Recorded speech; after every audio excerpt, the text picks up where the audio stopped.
The production that you are going to see today is a play titled The Merry Wives of Windsor. It is written by William Shakespeare, published in 1602. The themes of this production are those of jealousy and deceit and villainy, which characterize the moral virtue of integrity and honesty, where villainy is the major theme of the justice that is wanting to be imputed on Mr. Falstaff, who attempts to woo two very wise women of Windsor that seemingly backfires on this gentleman. And we're really excited about this. You may be asking, why Shakespeare? Well, here at Trinity Academy, we desire to keep integrity with the classical theme. And what is more classical than William Shakespeare? William Shakespeare has influenced our culture for centuries. The way that we talk, the way that we act, our literature. Literature is one of the beautiful areas that we emphasize in encouraging our students. We may not be able to experience everything in life, but through literature, we have a broad horizon. And whether we recognize it or not, some of our own speaking is influenced by William Shakespeare. If you've ever used the phrase "in a pickle" or "hoodwinked" or "that is Greek to me," all of that is William Shakespeare. And the way that he is such a great playwright in bringing the audience in and partnering with certain characters that we scowl at, or certain opportunities where we just fall in love with a perspective that is given. And this play offers all such things, and I hope that you are able to take the time right now with everything else around you and just enjoy this production. Again, our students have worked so hard. I'm very grateful, very thankful, and honored to present to you The Merry Wives of Windsor.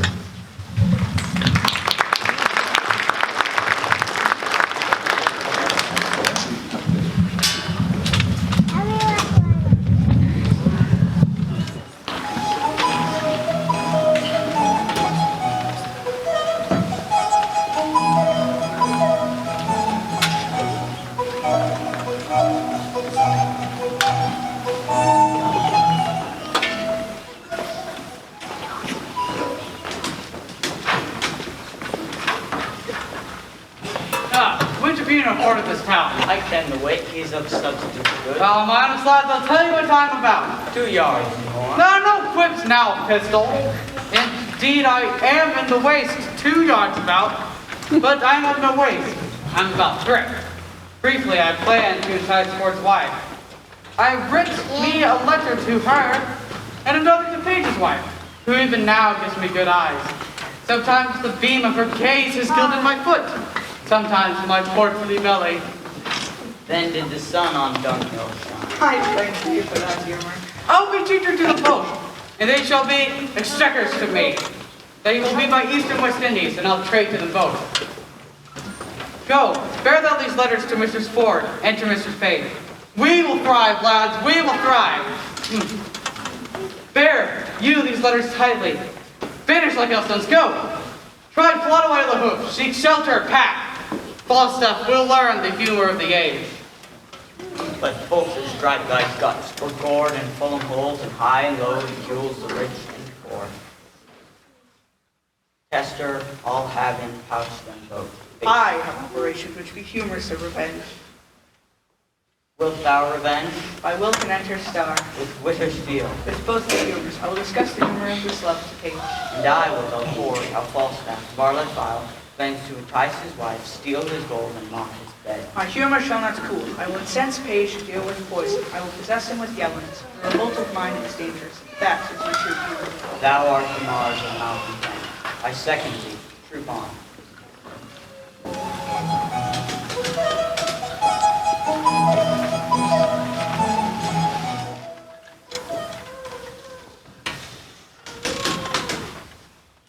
What? Have I escaped love letters in the holiday time of my beauty, and am now a subject for them? Let me see. Ask me no reason why I love thee, for though love use reason for his physician, he admits him not for his counselor. You are not young. No more am I. Go to then, there's sympathy. You are merry, so am I, then there's more sympathy. You love sack, and so do I. Would you desire better sympathy? Let it suffice thee, Mistress Page, if the love of a soldier can suffice to say that I love thee. I will not say pity me, 'tis not a soldier-like phrase, but I say love me. By me, thine own true knight, by day or night, or any kind of light, with all his might for thee to fight. John Falstaff! What a Herod of Jewry is this, a wicked world! One that is well nigh worn to pieces with age to show himself a young gallant? What unweighted behavior hath this Flemish drunkard picked, and with the devil's name? How shall I be revenged on him? For revenged I will be, as sure as his guts are made of puddings. Mistress Page, trust me, I was coming to your house. And trust me, I was coming to you. You look very ill. Oh, Mistress Page, give me some counsel. What's the matter, woman? Here, read. Receive how I might be knighted. I shall think the worst of that man as long as I have an eye to make the difference of men's liking. And yet he would not swear. Would tempt us through this whale with so many tons boil in his belly. How shall I be revenged on him? I think the best way were to entertain him with hope, till the wicked fire of lust have melted him in his own grease. Did you ever hear the like? To thy great comfort in this mystery of ill opinions, here's the twin brother of thy letter, word for word, but that the name of Page and Ford differs. Why, I warrant he hath 1,000 of these letters, which with blank spaces for different names. Sure more. Why, this is the very same. The very hand, the very words. What doth he think of us? Nay, I know not. Unless he knows some strain in me I know not myself, he would never have boarded me in this fury. Let's be revenged on him. Let's appoint him a meeting, give him a show of comfort in his suit, and lead him on with fine baited delay, till he hath pawned his horses. Nay, I will consent to act any villainy against him that is not solely the preservation of our honesty. Oh, that my husband saw this letter. It would give eternal food to his jealousy. Why, look, here he comes now, and my good man too. Let's consult together against this greasy knight. Come hither. Well, I hope it be not so. Hope is a turtle dog in some affairs. Sir John affects thy wife. Why, sir, my wife is not young. He moves both high and low, both rich and old, both rich and poor, both young and old, one with another, Ford. Love my wife? With liver burning hot. And this is true. Falstaff loves your wife. There's the short and the long. My name is Corporal Nim. I speak and I vouch. It is true. Falstaff loves your wife. Adieu. I will seek out Falstaff. Never have I heard such drawing effect. Whither go you, George? Hark you. How now, sweet friend? Why art thou melancholy? I'm not melancholy. Get you home. Go. Faith, thou hast some grudges in thy head. Now will you go, Mistress Page? Have with you. You'll come to dinner, George. Look who comes yonder. She shall be our messenger to the paltry knight Falstaff. Aye, forsooth, and I pray, how does good Mistress Anne? Go in with us and see. We have an hour's talk with you.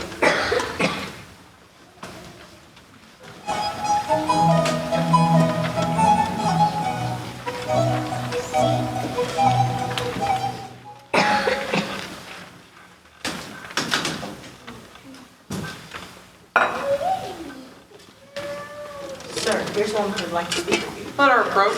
Give your worship good morrow. Good morrow, good wife. There's one, Mistress Ford, sir.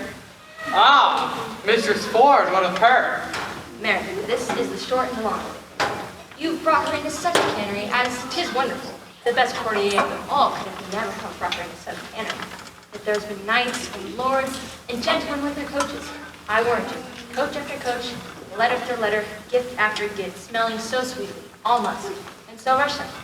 I warrant you, in silk and gold, in the most elegant terms of the best and the fairest, that would... Oh, but what she says of me. Be brief, my good Shakepeare.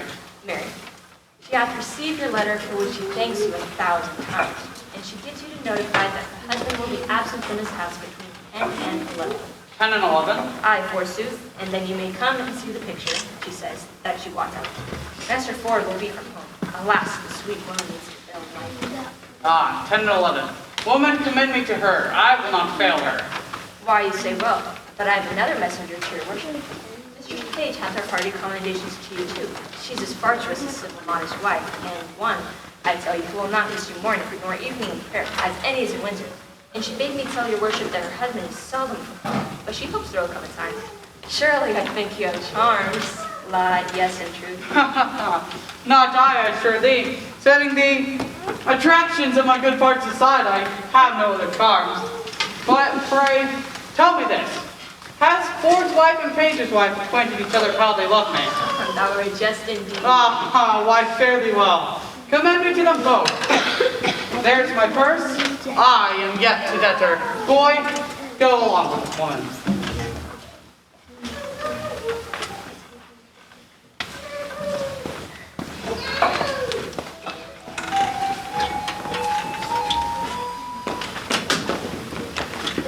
John, Robert, come. Here. Set it down. Give your man the charge, we need to be brief. Mary, as I told you before, John and Robert, be ready here, hard by in the fruit house. And when I suddenly call you, come forth. Without any pause or staggering, take the basket upon your shoulders. That done, trudge within all haste, and carry it among the witches in Dodge, and there empty it in the muddy ditch, close by the Thames side. Here comes little Robin. How now, what news with you? My master, Sir John, is coming at your door and requests your company. Have you been true to us? Yes, I'll be sworn to know none of your behavior. I'll go hide me. Do so. Don't tell thy master I'm alone. Mistress Page, remember your cue. I warned him I do not act to hiss me. Go to then. We'll use this unwholesome humidity, this gross, watery pumpkin. We'll teach him to know turtles from jays. Have I taught thee, my heavenly jewel? Why, now let me die where I've lived long enough. This is the period of my vision of this blessed hour. Oh, sweet Sir John. Mistress Ford, I cannot talk, I cannot prate. Mistress Ford, I would sit on my wish I would thy husband were dead. I would speak before the best blood I make thee my lady. Ah, your lady, Sir John. Alas, I should be a pitiful lady. I see how thine eye would emulate the diamond. Thou hast the right arch beauty of the brow. Thou resembles the ship Tyre, the Tyre valiant, or any Tyre beneath admittance. A plain kerchief, Sir John. My brow should become nothing else, nor that will neither. Mistress Ford, Mistress Page is at your door, and she's sweating and blowing and looking crazy. She requests your company immediately. Oh, well, she shall not see me. I'll sconce me behind the arouse. Pray you do so. She's a very tattling woman. Oh, Mistress Ford, what have you done? You're shamed, you're overthrown, you're undone forever. Why, alas, what's the matter, good Mistress Page? Oh, well a day, Mistress Ford, having an honest man to your husband to give him such cause of suspicion. What cause of suspicion? What cause of suspicion out upon you? How am I mistooken you? Why, alas, what's the matter? Your husband's coming hither, woman, with all the officers in Windsor, to search for a gentleman he says is here, in the house by your consent. You are undone! 'Tis not so, Pray heaven it not be so that you have such a man here, but 'tis most certain your husband's coming, with half Windsor at his heels, to search for such a one. What shall I do? There is a gentleman, my dear friend, and I fear not mine own shame so much as his peril. I'd have rather than £1,000 he were out of the house. For shame! Your husband's here at hand. Bethink you of some conveyance. In the house you cannot hide him. Look here. Here is a basket. If he be of any reasonable stature, he may creep in here and throw foul linen upon him as if 'twere going to bucking. Send him by your 2 men to Datchet. He's too big to go in there. Let me see, don't let me see. I'll in. Help to cover your master boy. Call your red Mistress Ford. John, Robert! Go take up these clothes here quickly. Look, how you tremble. Carry them to the laundress and Dr. Meat quickly, come.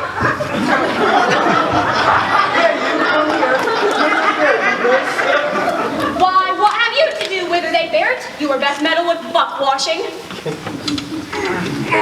Gentlemen, I have dream tonight. I'll tell you my dream. Here, find out. A worm will unkettle the fox. Let me stop this way first.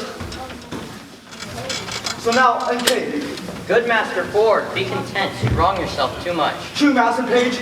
Up, gentlemen. You shall see spore anon. Will you follow, gentlemen? Nay, follow him, gentlemen. See the issue of his search.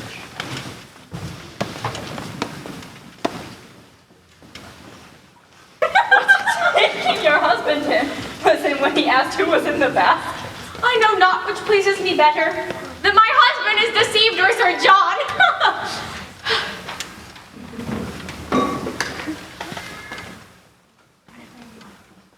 I'm afraid he will have a need of washing. So throwing him into the water will do him a benefit. Hang him, dishonest rascal. I will lay a plot, and we will yet have more tricks with Falstaff. His dissolute disease will scarce obey this medicine. Shall we send Mistress quickly to him and excuse his throwing into the water and give him another hope to betray him another punishment? We will do it.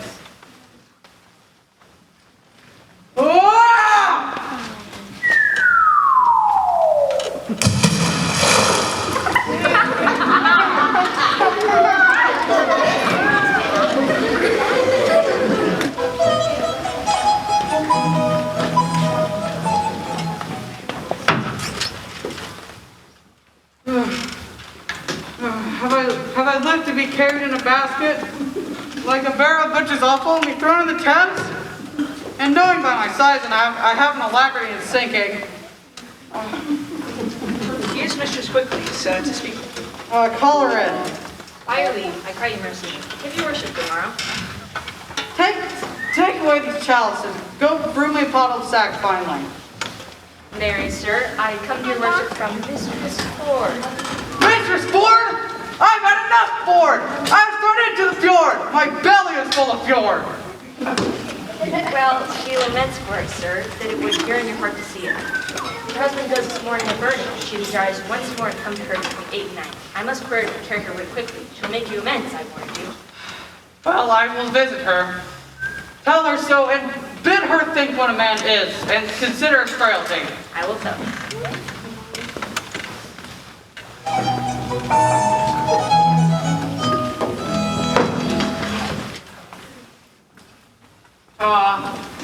Mistress Ford, your sorrow hath eaten up my sufferance. And I see you are obsequious in your love for me, and I profess requital to her friend. But are you sure of your husband now? He's a guardian, sweet Sir John. What ho, Gossip Ford, what ho? Step into the chamber, Sir John. How now, sweetheart? Who's at home besides yourself? Why, none but mine own people. Ha ha! I am so glad you have no one else here. Your husband is in his old looms again. He so takes on yonder with my husband, so rails against all married mankind, so curses all Eve's daughters, that any madness I ever yet beheld seems tame to this distemper he is in now. Truly, I am so glad the fat knight is not here. I am undone. The knight is here. Why then you're utterly shamed, and he is but a dead man. Oh, what woman are you? How have you deceived me? Away with him, better shame than murder. Which way shall we go? Shall I put him into the basket again? No, I'll come no more in the basket! May I not go out there he comes? Alas, three of Master Ford's brothers watch the door with pistols, and none shall issue out. No creep up into the chimney. He will seek. There's no hiding you in the house. I'll go out then. If you go in your own semblance, you die, Sir John. Unless you go out disguised. How might we disguise him? Last the day I know not, there is no woman's gown big enough for him, lest he might put on a hat, kerchief, and muffler, and so escape. Good hearts devise something. My maid's aunt, the fat woman of Brentford, has a gown above. On my word, it will serve him. She's as big as he is. And there's her throne hat and her muffler, too. Run up, Sir John. Go, Sir John. Mistress Page and I will look some linen for your head. Go, sweet Sir John. Put on the gown the while. I would my husband would meet him in this shape. He cannot abide the old woman of Brentford. He swears she's a witch, forbade her from my house, and hath threatened to beat her. Heaven guide him to thy husband's cudgel, and the devil guide his cudgel afterwards. But is my husband coming? Aye, is he? And talks of the basket, too, howsoever he hath had intelligence. We'll try that, for I'll point my men to carry up the basket again, as they did last time. Go up then, I'll bring linen for him straight. Go, sirs. Take the basket again upon your shoulders. Your master's hard at the door. If he bid you set it down, obey him. Quickly, dispatch. Come, take it up. Pray heaven it not be cold night again. I hope not, how this life bears so much lead. Step down the basket, villain. Somebody call my wife. Oh, you pandering rascals. There's a knot, a gang, a pact, a conspiracy against me. Now shall the devil be shamed. Come hither, Mistress Ford, the honest woman, the modest wife, the virtuous creature, that had the jealous food to her husband, I suspect without cause, mistress, why? Heaven be my witness, you do, if you suspect me of any dishonest. Hold it out, come forth, sirrah. Empty the basket, I say. Master Page, as I am in and there was one conveyed out of my house yesterday in this basket. Why would he be there again? In my house, I am sure he is. My intelligence is true. My jealousy is reasonable. Let me out all the linen. Here is no man, nor anywhere else but in your brain. Help to search my house one time. What ho, Mistress Page? Come you and the old woman down. My husband will step into the chamber. Old woman? What old woman's that? Why, it's my maid Aunt of Brentford. A witch. Have I forbidden her in my house? She comes of errand, does she? She works by charms, by spells, by the figure. And such doggery as this is beyond our element. Come down, you witch. Come down, I say. Nay, good sweet husband, let not strike the old woman. Come, Mother Cress, give me your hand. Out of my door, you witch! You polecat! You backend! Ow! Ow! Ow! Madam, I'll conjure you! Hang her! I think the woman is a witch indeed. I spy a great beard under his muffler. I like it not when anyone has a great beard. Will you follow, gentlemen? Let's obey his humor a little further. Come, gentlemen.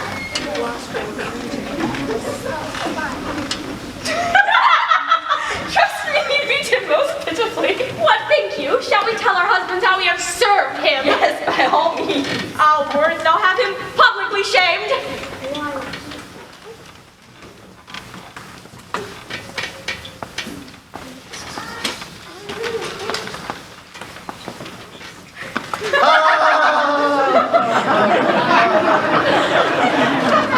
Did he send you these both within an instant? Within a quarter of an hour.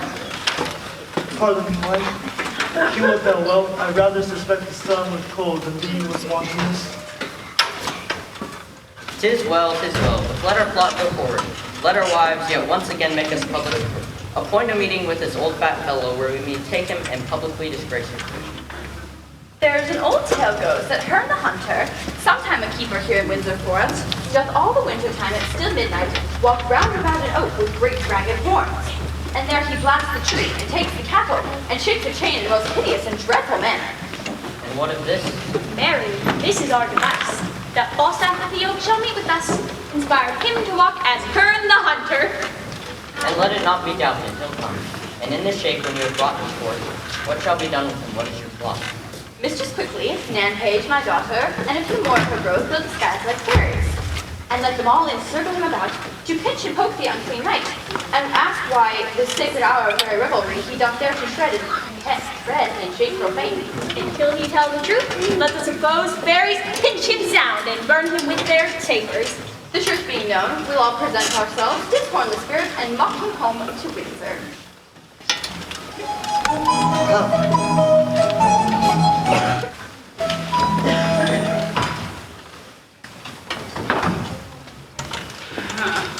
Now whence come you? The two parties, forsooth. The devil take one party and obstruct the other, and so they shall both be bestowed. I have suffered more for their sakes, more than the villainous and constancy of man's disposition is able to bear. And have not they suffered? Yes, I warrant, especially one of them. Mistress Ford, good heart, is beaten black and blue, but you cannot see white spot about her. What doth it me of black and blue? I was made to all the colors of the rainbow. And I was like to be thought as the bad witch of Brentford, but that my admirable dexterity of wit, my counterfeiting the action of an old woman delivered me. Sir, let me speak with you in your chamber. You shall hear how things go. Here's a letter which say somewhat. Good hearts, what a doe here is to bring you together. Prithee, no more prattling. This is the third time. I hope luck lies in odd numbers. Herne the Hunter, horns, chains, so be it. At Herne's Oak at about midnight. I'll provide you a chain, and I'll see what I can to get you here.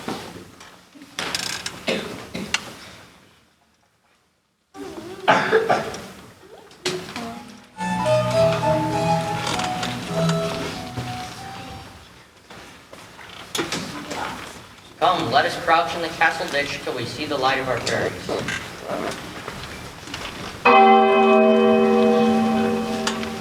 The Windsor bell has struck 12. The minute draws on. Who comes here, my doe? Sir John, art thou there, my dear, my male dear? My doe! Let the sky rain potatoes! Let it thunder to the tune of green sleeves, hail kissing trumpets. Let there be a tempest of provocations. I will shelter you here. Mistress Pages, come with me, sweetheart. Divide me like a bright buck, each a haunch. I'll keep my sides to myself, my shoulders to the fill of this walk, and my horns I bequeath your husbands. Am I Windman Hawk? Speak I like Hearn the Hunter? I am a true spirit to welcome. Alas, what's that noise? Heaven forgive our sins! What should this be? Away, away!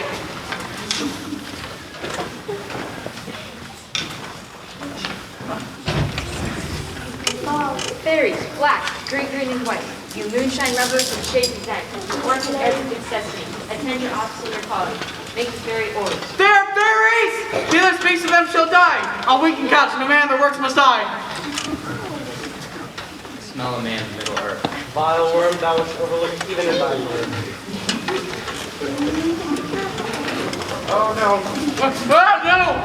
Heavens, defend me from that wild fairy, lest he transform me into a piece of cheese. With trial fire, touch me his finger end. If he be chaste, the flame will back descend. But if it start, it is the flesh of a corrupted heart. Corrupt, intense in desire. About him fairies sing a scornful rhyme, and as you do so, pinch him to your time.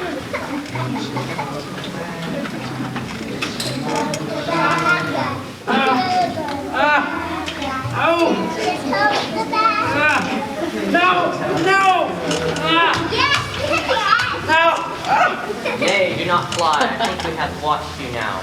I pray you, hold up the jest, no higher now. Good Sir John, how like you Windsor wives? Sir John, I'm afraid we have had ill luck. We could never meet. I do begin to perceive I have been made a fool. And a mule and ox too, both the proofs are extant. And these are not fairies. I was 3 or 4 times in the thought they were not fairies. Sir John Falstaff, serve God and live your desires, and fairies will not pinch you. Well said. Have I laid my brain in the sun and dried it, that it once mattered so gross a reaching as this? Sir John, did you think that if we had all the virtue out of our hearts and given ourselves without scruple to destruction, that ever the devil could have made you our delight? What a hodgepodge, a bag of flesh. A puffed man. Old, cold, and of intolerable entry. And one that is as slanderous as the devil And as poor as Job. Well, I am your theme. You have the start of me. I am dejected. I'm not able to answer. Use me as you will. And yet, be merry, sir. We'll bring you to Windsor. Be cheerful, knight. Thou shalt eat a pulse at my castle. Well, I will muse no further. Having give you many, many merry days, let us everyone go home and lap the sport o'er by a country fire, Sir John and all. Ha ha ha ha.